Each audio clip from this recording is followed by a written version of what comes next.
So in 2018, when I launched the business, just had a few $1,000s, but then by 2021, was able to grow our gross revenue to just over $150,000. Meet Rachel. She's an investment strategist and the founder of Kelewele, a plantain-based food business. My love for plantains starts from as early as I can remember.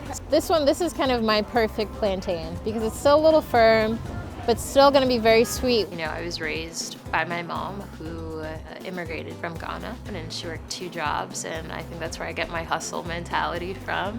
Oh, this was a photo taken of me, and in Ghana you can get the plantains by the bunch. She grew up in Northern Virginia, and between scholarships and side hustles, she was able to graduate from NYU undergrad and get a dual Ph.D. from Yale, debt-free. When I first moved to the city, I was living in Union Square on campus, and room and board is ridiculously expensive. And this random opportunity came about to be a live-in nanny.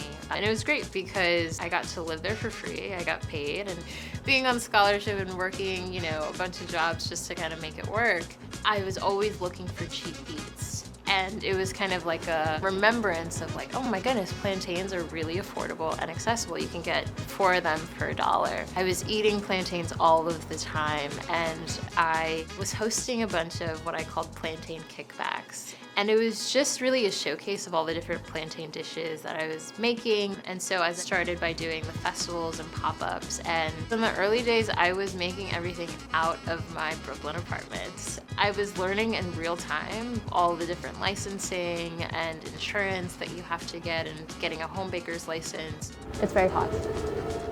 You know, you meet people who are also cafe owners or restaurant owners, and they say, oh, you should have Kelewele at my shop. And so that became an additional distribution channel.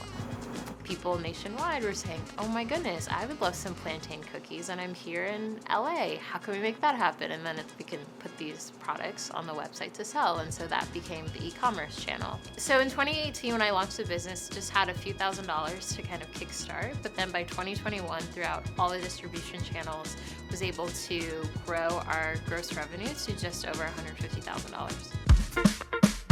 So I'm just gonna make the Kelewele. Now I'm just going to add a little bit of garlic, a little bit of cumin, and then I'll add a little bit of nutmeg, just a hint. This is a pepper blend. And then lastly, what really kind of makes this dish outside of the plantain is the ginger. This is it. This is all that it takes to prepare Kelewele. The next piece is just the frying, cooling, and then enjoying.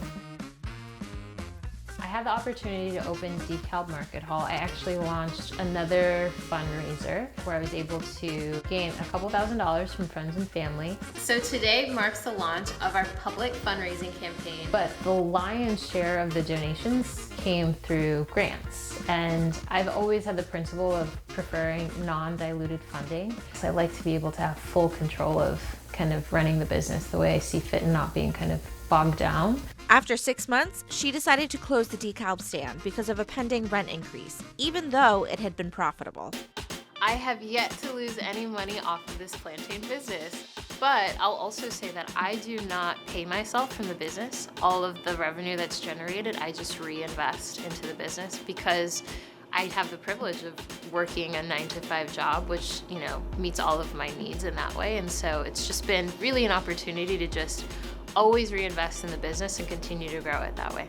My ultimate goal with Kelewele is retail, consumer packaged goods expansion. For me, it's really the aggregate of all of the moments where I'll connect with people and they'll say, oh man, you know, whatever plantain dish I've created for them, it reminds them of a memory of their mom making them a plantain dish. And so I just love those moments where I can make something that ties them back to family, culture, and home. That's always really special for me.